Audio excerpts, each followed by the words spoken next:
West African nationals into the country.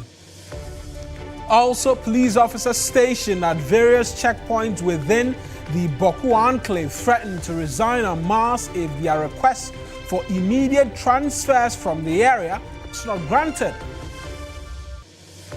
Plus, all set for Ayawaso East by-election as candidates of the various aspirant political parties filed their nominations for the March 3rd contest.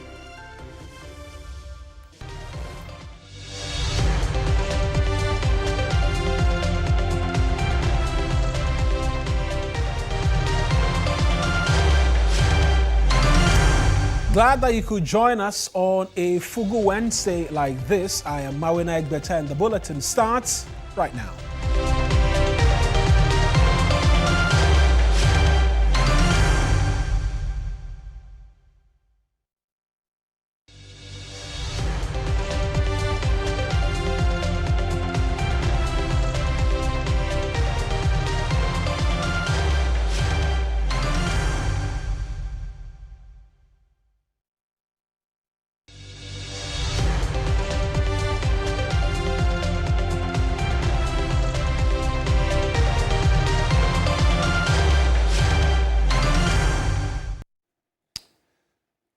Now, this afternoon, the Supreme Court has, in a unanimous ruling, ordered the Attorney General to produce Ghana's agreement with the U.S. government regarding deportees for inspection by lawyers of Democracy Hub. The plaintiffs, the Democracy Hub, filed a suit challenging the constitutionality of the agreement between Ghana and the USA for the deportation of some West African nationals into the country, citing it as unconstitutional.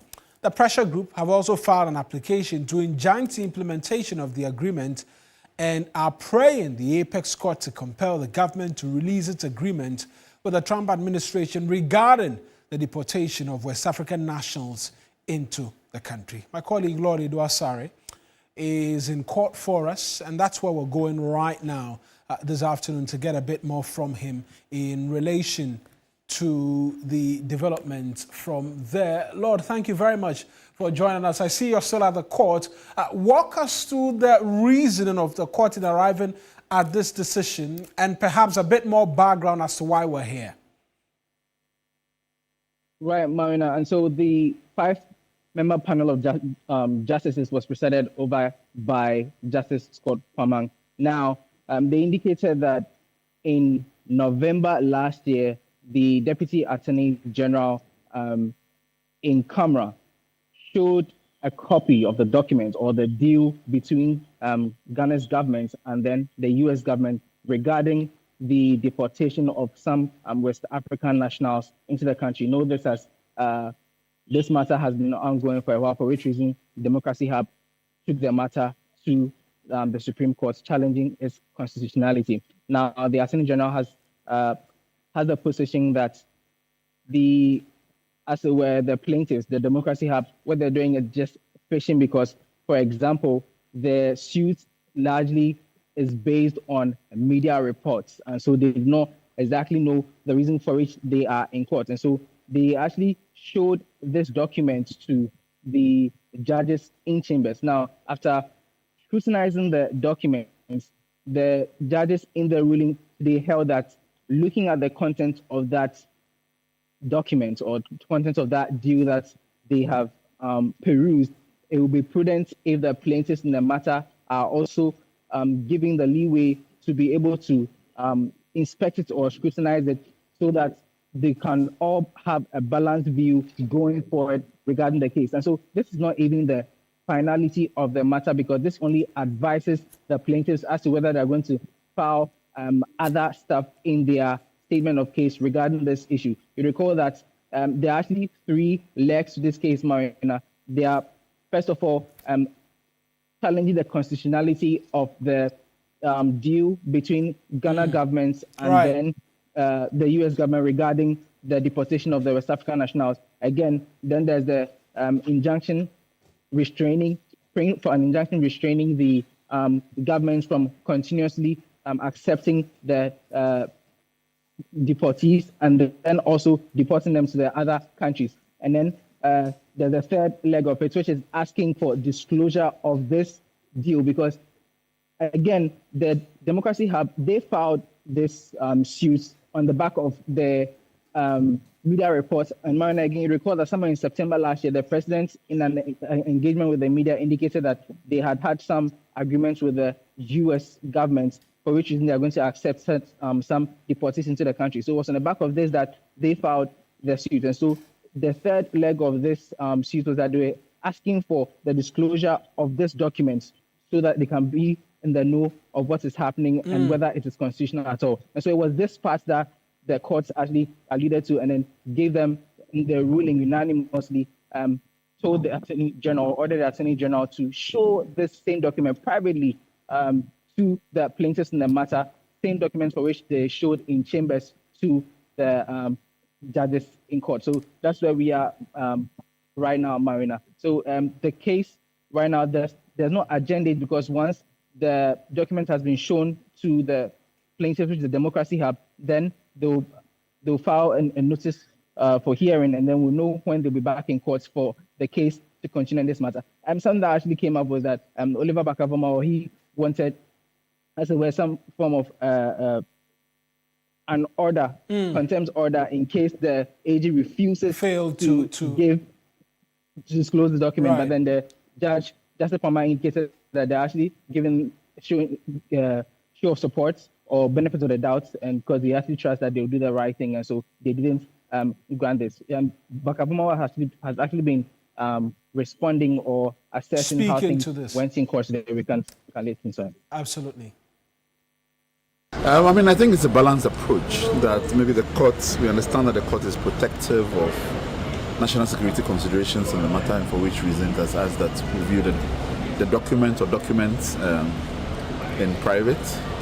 I think that as far as we are concerned, it adds another resolve to our step in ensuring that there's full transparency into the process. I hope, after this process and once we inspect it, if there's a need that we challenge the restrictiveness of the document in the public interest, that's something that we'll take up that step afterwards. We are committed that the people of Ghana, to who the democracy belongs to, can audit the steps of governments across all the time. And so the issue of whether or not it should be in the public domain is something which has not been yet considered, and that's something that we'll think about. We have in fact filed for right to information request at the presidency. The presidency claimed that they did not have a copy of it and that we should speak to the Ministry of Foreign Affairs. We have spoken to the Ministry of Foreign Affairs. Today they have not complied with the request or even the direction from the presidency that they should release the document. And so as far as we are concerned, this is a positive step, and that reinforces the arguments we are making before the court. As the court already noted, the Attorney General has made an argument that they are not required for Parliament to ratify this. This is something that we are interested in exploring even further after this. And hopefully it helps us better frame the arguments and our challenge before the court. Judges have seen the document and have, after seeing the document, resolved that it is important that we and the plaintiffs also see the document as well. So perhaps that's an indication that they think that there are issues worth challenging there. We don't know, but I think in all fairness, it is important that we have access to the document as well. What we do know is that there's a clear path forward in terms of our access to the document, and we intend immediately when the copy of the court's order is available to serve same on the Attorney General and to demand inspection. Our hope and our belief is that they are going to comply. They have already shown an indication too. But if they don't, the law gives us different remedies, and we'll continue to explore those remedies. Even as I speak to you, we are exploring the potential ECOWAS action with different partners in respect of the same matter. So the avenues are not closed. Our interest is that we improve the substance of our democracy, and we'll do so through all the means that are available legally. Lord, I was going to ask what the end game for them is, but he seeks to explain that. But do we have an understanding as to when possibly this inspection of document would take place? Also, because we know that's supposed to take place in chambers or in camera. Right, Marina. So Oliver also indicated that they are going to apply for the full ruling. The reasoning once that is, and if they're able to get it by close of day, they will actually go to the Attorney General's office today, and then latest by Monday they should have gone through and inspected this document, and then they'll know what to do from then onwards. Right then, Lord, thank you very much for connecting with us. That's my colleague, Lord Iduasare, in court for us this afternoon. And it will take us on to the Election Command Center right now.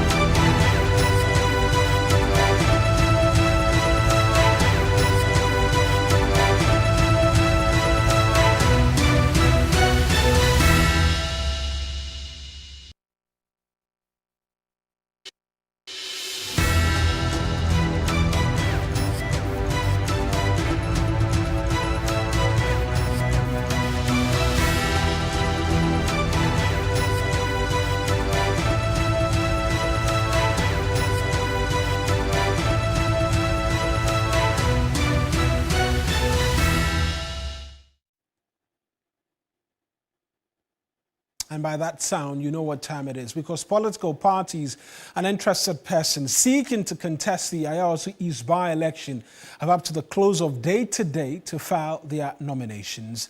The EC set today, Wednesday, February 11, as deadline for candidates to file their nominations for the election seeking to replace the late Mohammed Nassar Toure, who was MP for the area. About 3 independent candidates have expressed interest in contesting the seat, along with the 2 leading political parties. Colleague Joseph Armstrong Gold Alogbe, who's at the Greater Accra EC office, reports the NPP's Ali Baba and the NDC's Baba Jamal have both filed their nomination, and the governing NDC yesterday, we know, cleared Baba Jamal to contest that elections after concerns about voter inducement during the party's primary over the weekend, citing the tight deadline as basis. Let's take you to the Greater Accra Regional EC office for a feel, really, of what it's been like in the lead up to the filings.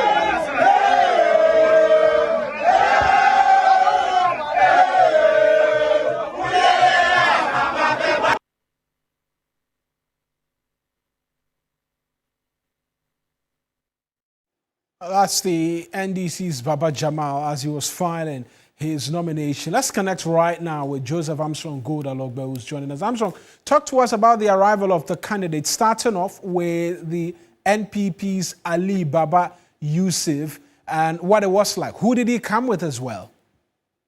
So, Mona, the NPP Yusuf came with Ibas Nemako and also that of Gary Ahmed, with some other strong NPP party executives, and they didn't come in a huge crowd like the NDC did. They came a little bit earlier in the morning, by 10 thereabouts. They were done with their filing, after which the NDC, Baba Jamal, also came in. Mona. And let's talk about Baba Jamal now. He appeared to have had quite the numbers there. What can you tell us about the atmosphere there and what he had to tell them if he said anything? So, Baba Jamal came this morning to the Electoral Commission office with hundreds of supporters, crowd in the NDC colors. They came in their numbers on motorbikes, on vehicles, displaying, and the whole place that I speak to now is choked with NDC party supporters, and it's as though the party wasn't united from before.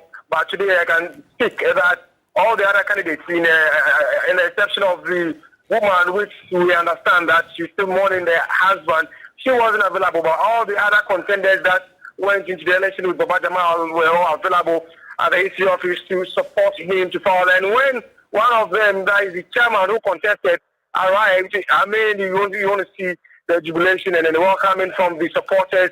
And it appears the NDC has quickly put their house in order. As you could see, many of them coming together. Some of the supporters I saw in the earlier camps were all at the EC office this afternoon to support Baba Jamal in his filing, Maura. And just talk to me about the independent candidates in the constituency as well. Is the expectation from any of their camps that they will as well come through and file? So with independent candidates, you are told two of them broke from the NDC camp, and that is the one thing the NDC probably wants to look out for, because these are also strong members that were for some time members of the NDC, and for whichever reason have broken away and they are now contesting as independent candidates.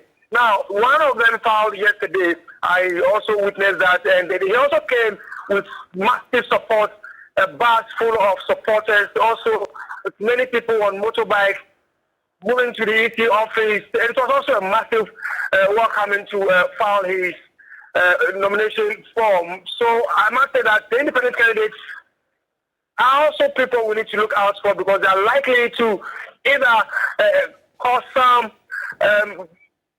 I'm not too sure. Upsets, possible upsets in terms of how the votes turn out, in terms of elections, amongst many other things. Upsets is what they can cause. But thank you very much, Armstrong, for those details. That's my colleague Joseph Armstrong Goda Logbe. But we know as well that the NPP's Evans Nimako accompanied their candidates Baba Jamal to the Greater Accra EC offices. Let's take a listen to what he had to tell my colleague Joseph Armstrong Goda Logbe.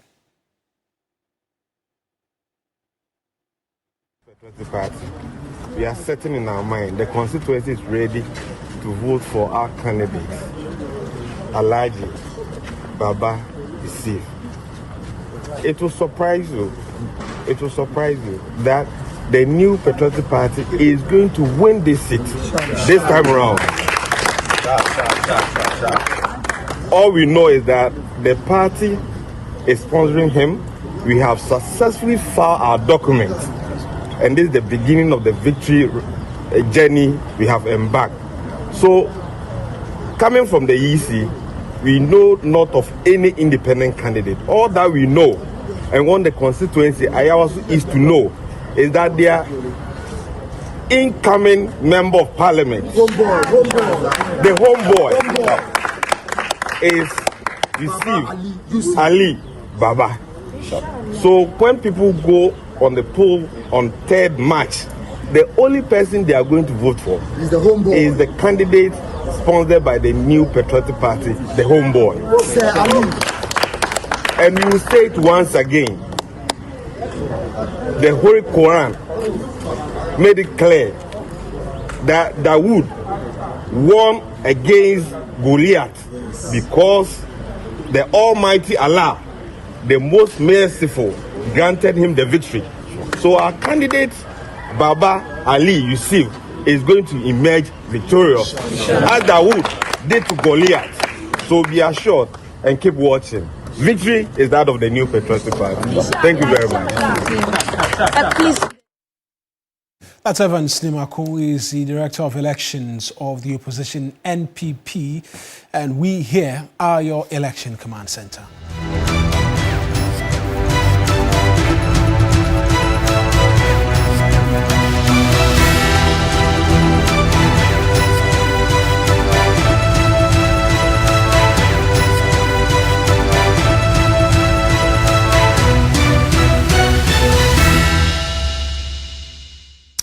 Now, the Minister for the Interior, Mohammed Muntaka Mubarak, has disclosed that a number of police officers stationed in the Bawku enclave have threatened to resign if their requests for transfers are not granted. He says several officers, including those manning checkpoints in the area, have been shot and killed over the past 3 months due to disturbances in the area. Muntaka appealed to members of parliament from affected communities to help create a conducive environment for security personnel to effectively carry out their mandate. In 25th of December and today, the number of officers that have been shot and killed in that area is alarming. Just the day before yesterday, an officer was shot and killed. And it makes it very difficult when you want to send officers there. People even go and beg that they have to be transferred. I have instances where you sit in the office and officers resign that if you don't transfer me out of that area, then I'd rather resign and leave the service. Why? Because the citizens there themselves are not helpful. To the extent that, Mr. Speaker, police officers that we put on the barrier, like checkpoints, people have courage to go openly and fire at them and kill them. Yes, in that area, to the extent that at the point that the IGP had to withdraw all police officers from checkpoints and had to insist that no, the answer is not to withdraw. We should rather be able to place them with armored vehicles. So when you create a situation where officers do not feel safe, and as MPs, we need to work with these security people so that we'll be able to create an enabling environment within that area so that the security people will be able to assist and help us. Let's speak to security lecturer at the Kofi Annan International Peacekeeping and Training Center, Dr. Victor Doke, on these latest revelations. Doc, I appreciate you. We've seen a number of police personnel being killed at various checkpoints within the Bawku enclave over the past few months. The minister as well alluded to this. In your estimation, where are we getting it wrong, and how is this persisting, leading to the frustration of these officers?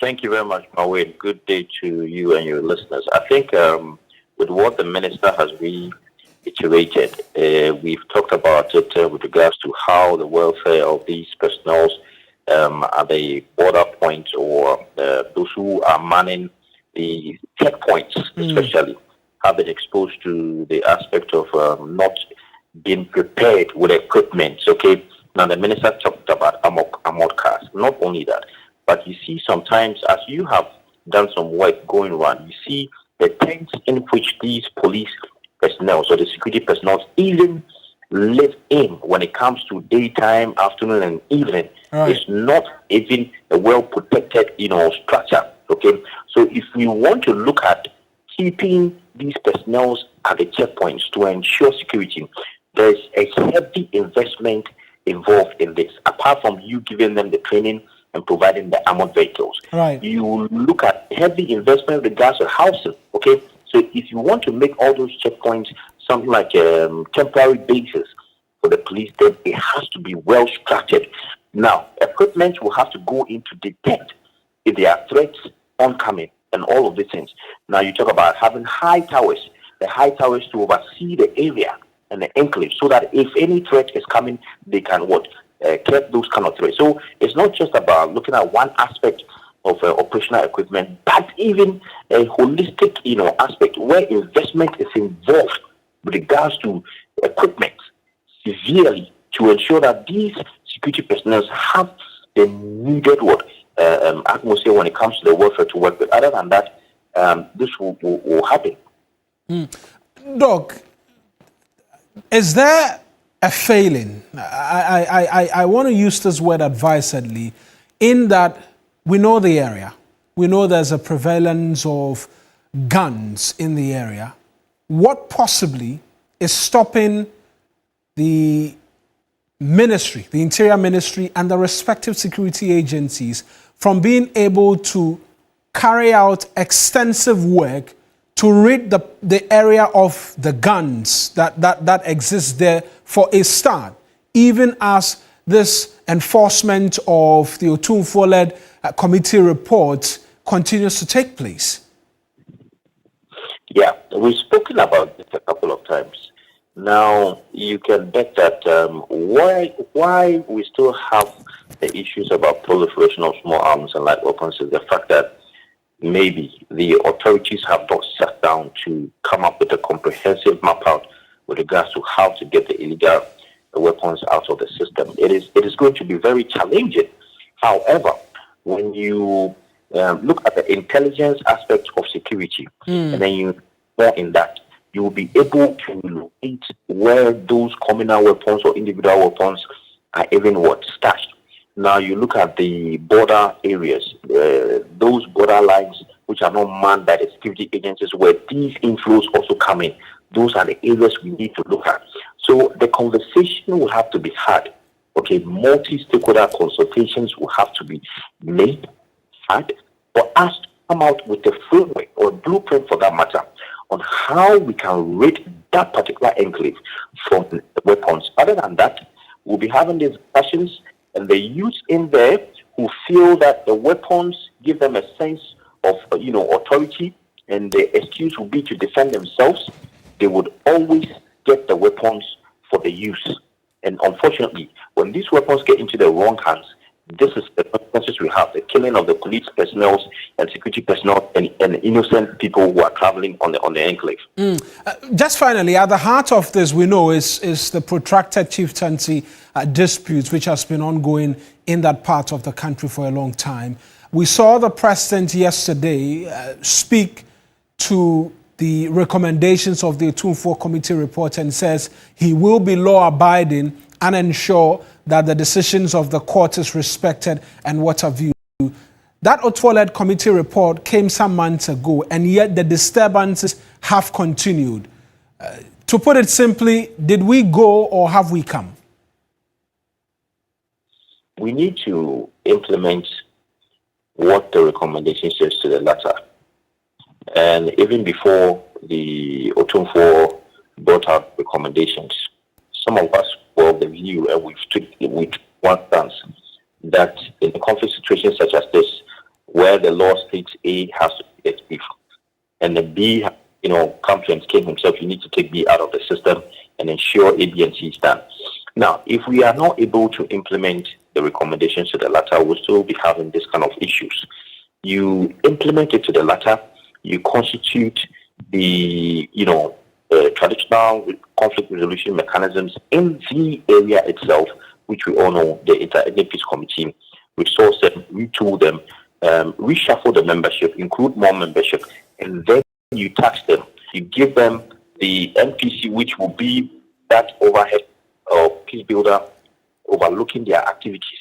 Bring in more civil society organizations to also assist with regards to implementation of the recommendations. By now, we should have some sort of like a working committee or technical committee, which will be tasked with different levels of the implementation.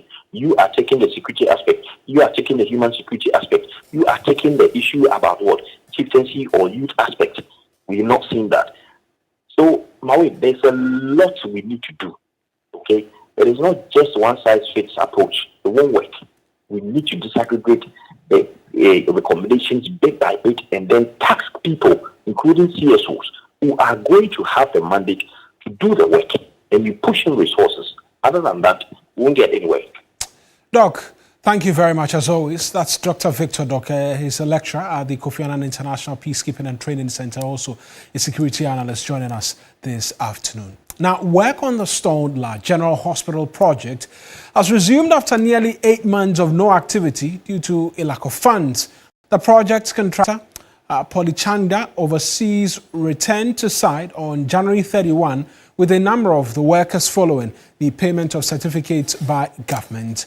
The news team visited the site on Wednesday, as today, and whereas workers busily going about their duties. My colleague Sarah Pencroy is there, but we'll connect with her shortly. But the La General Hospital is one that has been front and center in terms of a conversation about health service and health delivery for quite some time. If you recall, in the previous administration, it was one of the many things that the former president was given stick for. Let's walk you through what the timelines have been and why we are here, and whether or not, really, the completion date is still within target after near 8 months of inactivity. And so here's what we are at. So March 2020, it closed over severe structural cracks, and patients were redirected to other hospitals, and the plan was that a new hospital was going to be put up. The old hospital building by July was demolished, paving way for August 11, the president cutting sword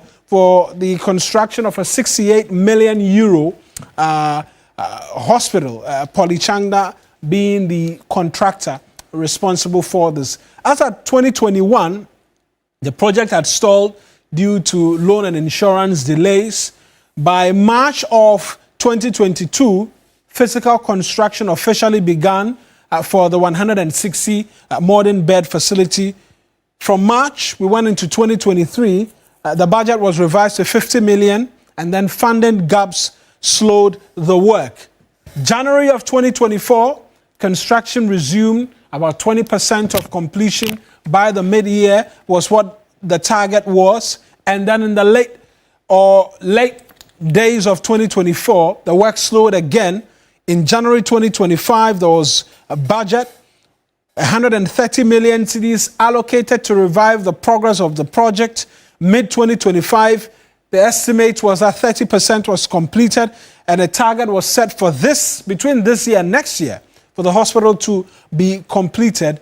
And then we know that it stalled again, and now the payment certificates have been paid, and so work is resuming, or has resumed, and we're taking you there right now, where my colleague Sarah Penkro is stationed to get us a bit more in terms of details from the. Sarah, talk to us.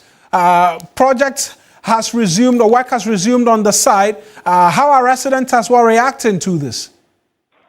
Well, as I rightly said, the residents are quite happy, but they are also skeptic and asking government they would not want to have the project halted again, and they are hoping that there will be seamless transition and then the release of funds to the contractor so that the work continues till it's completed on the stipulated timeline of 2 years to be completed. So the community they are happy, but they are also measured in their expectation, because the actual amount that has been given to the contractor has not been stated.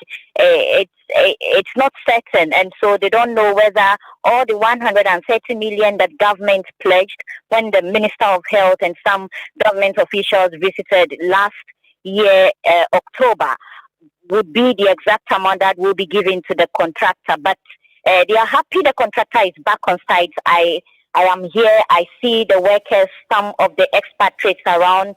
They are removing the scaffold pipes, taking it to the first floor to enable the second floor slabs take place for it also to start, so we can see some progress happening there. So in the community, I should say they are happy and would follow through as we do always to see to it that the project is completed for the people as promised by government. Any sighting of the contractor and perhaps him detailing if we're still within the timelines for the completion of the project? In fact, just since I got here this morning, I haven't been able to get any official response. I haven't seen the contractor on site. It's quite fortunate that I was able to have access to see to the progress of work being done since they resumed a week ago to the site. Right then, you said you interacted with some residents. I'm sure we can listen to a number of them now. Sarah?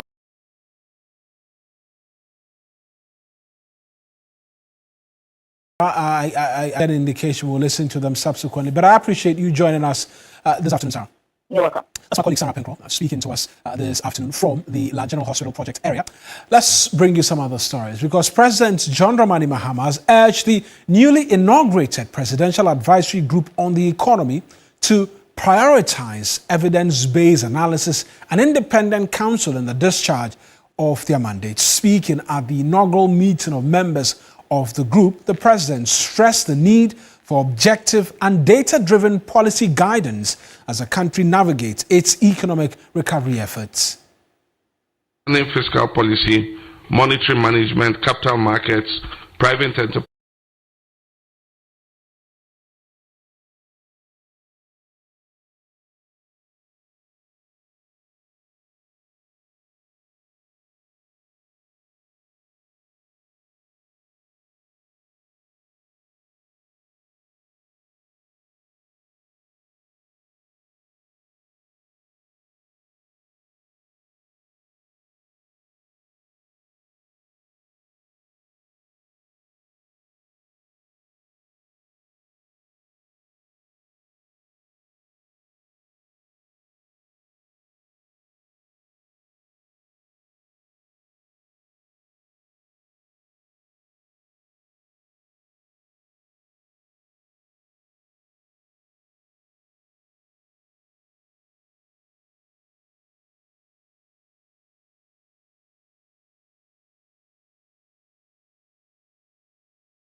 on, the president had inaugurated the Presidential Advisory Group on the Economy, where most of the senior government officials who work at the presidency and outside of the presidency and are cabinet members also attended that inauguration. And so they just moved from there and went into the cabinet meeting. The understanding we get is that shortly after the deliberations, where a solution will be found to the matter, there will be an address to the press on the way forward. The president, we are told, is very worried about the situation. The more reason why he had to summon this emergency meeting for a solution to be had on this matter. And the solution is not just a temporary one. They intend to have a solution that will run across so they don't come back to a problem like this again. The issue of Cocoa Board, I mean, obviously have to do with the debt they find themselves. And so there's a need for a lasting solution to the matter. And so just shortly after the cabinet meeting, they will be addressing the press on the way forward and when possibly the farmers will be receiving their monies. Right then, Komala, will be on standby for the exclusive details as it comes through from that cabinet meeting. That's Komala Kluche, is our presidential affairs correspondent, joining us this afternoon, where he says that meeting is currently underway. It just moved from the Presidential Advisory Group on the economy, and then it went into the cabinet meeting. And from there will be an address to the country as well in relation to the solutions, right? The solutions which have been proffered from cabinet to deal a decisive blow to this particular challenge. But let's take you right now from the presidency to the headquarters of the Electoral Commission, because an Inter-Party Advisory Committee meeting, IPAC, is happening. But we will take you there after this break here on News Central. Stay with us. We're back. We'll take you to the Electoral Commission plus some other stories if you stay with us.